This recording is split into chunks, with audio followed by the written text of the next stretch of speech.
Hey, Olive, Arlo, and Frank. Grandpa once again on the back deck.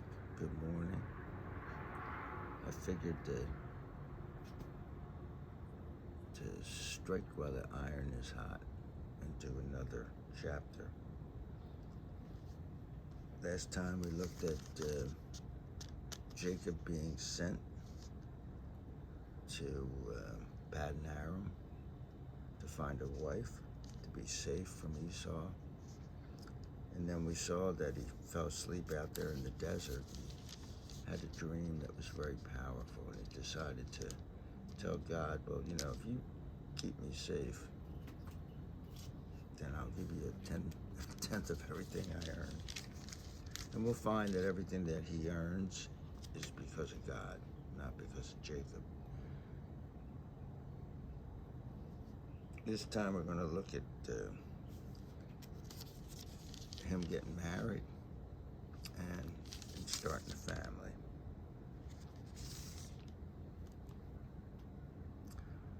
Chapter 29 starts this way. So Jacob moved on and came to the land of the eastern people. He saw in the field a well with 3 flocks of sheep lying beside it, because the flocks were watered from that well. Now a large stone covered the mouth of the well. When all the flocks were gathered there, the shepherds would roll the stone off the mouth of the well and water the sheep. Then they would put the stone back in its place over the well's mouth.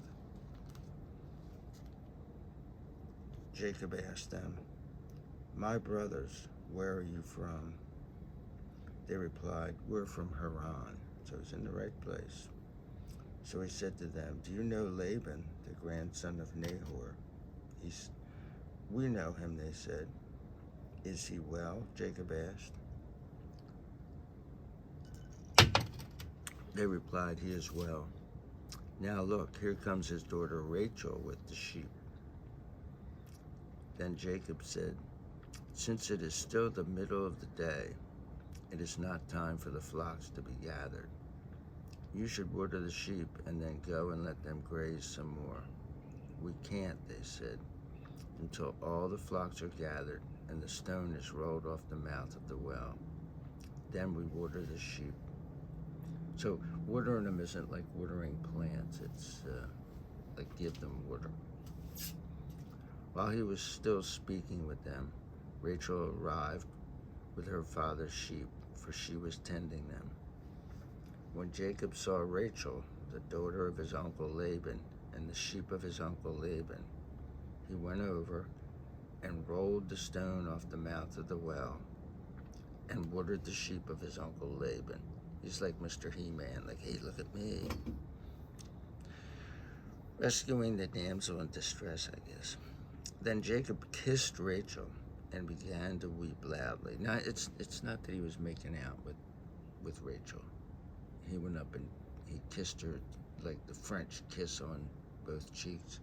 It's more that.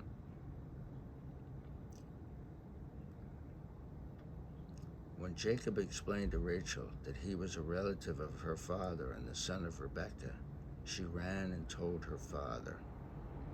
When Laban heard this news about Jacob, his sister's son, he rushed out to meet him. He embraced him and kissed him and brought him in his house. Jacob told Laban how he was related to him. Then Laban said to him, "You are indeed my own flesh and blood." So Jacob stayed with Laban for a month. Then Laban said to Jacob, "Should you work for me for nothing because you were my relative?" So he stayed with him for a month, but he did chores around, the camp. They were shepherds. They wandered to wherever they could feed their sheep, and they stayed close to the wells, and so they were in semi-permanent dwellings.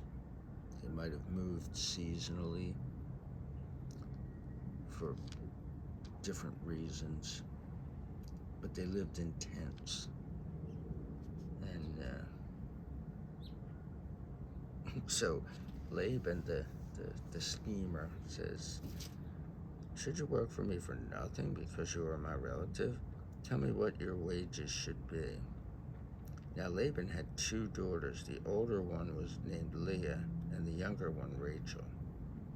Leah's eyes were tender, and a lot of scholars think that what they're saying is she had cow eyes, that her eyes looked like cow's eyes.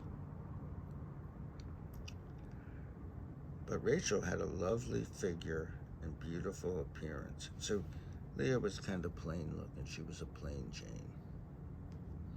Since Jacob had fallen in love with Rachel, he said, "I'll serve you 7 years in exchange for your younger daughter Rachel."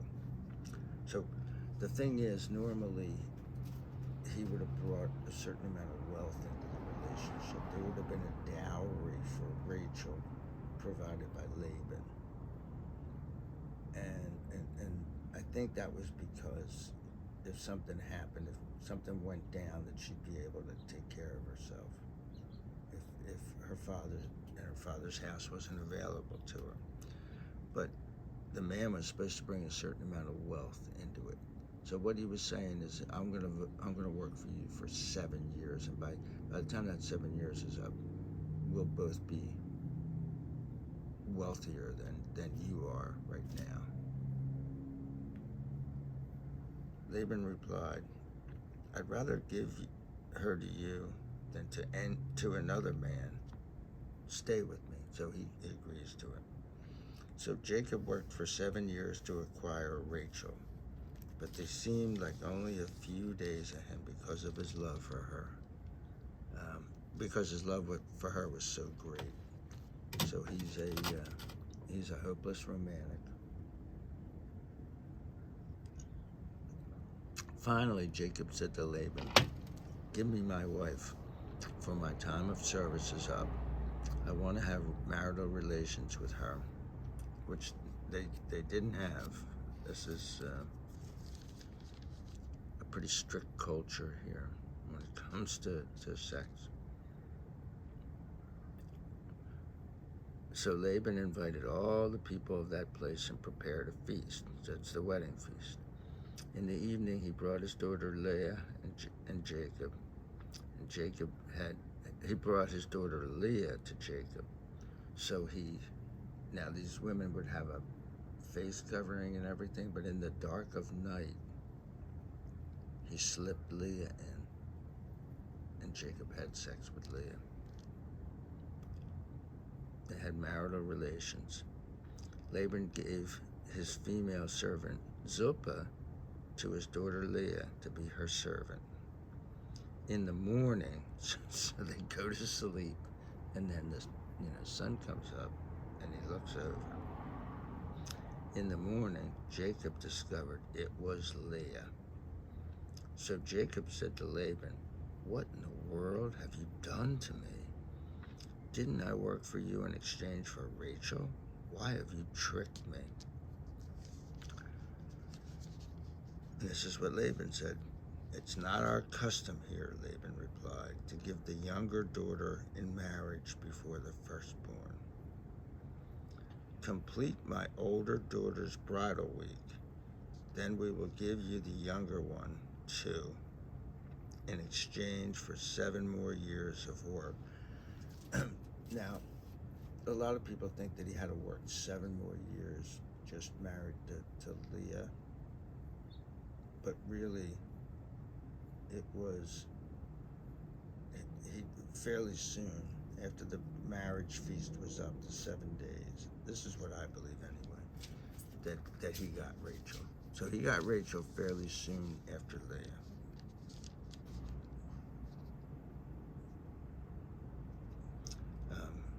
Jacob did as Laban said. When Jacob completed Leah's bridal week, Laban gave him his daughter Rachel, to be his wife. And this version of the Bible actually spells it out this way. It's older versions that people are confused and think it was like 14 years before he got Rachel, but it wasn't.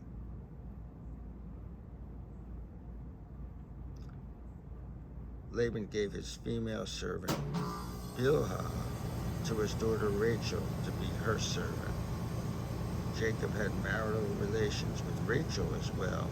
He loved Rachel more than Leah, so he worked for Laban for 7 more years. When the Lord saw that Leah was unloved, he enabled her to become pregnant, while Rachel became childless, or while Rachel remained childless. So Leah became pregnant and gave birth to a son. She named him Reuben, for she said, "The Lord has looked with pity on my oppressed condition. Surely my husband will love me now." So poor Leah, she just wants to be loved by her husband, and he doesn't love her. But he is having sex with her, so there's that. She became pregnant again and had another son. She said, "Because the Lord heard that I was unloved, he gave me this one too." And she named him Simeon. She became pregnant again and had another son. She said, "Now this time my husband will show me affection, because I have given birth to 3 sons for him." That is why he was named Levi. So these names all mean, what she is saying, the reason that she says these children were given to him.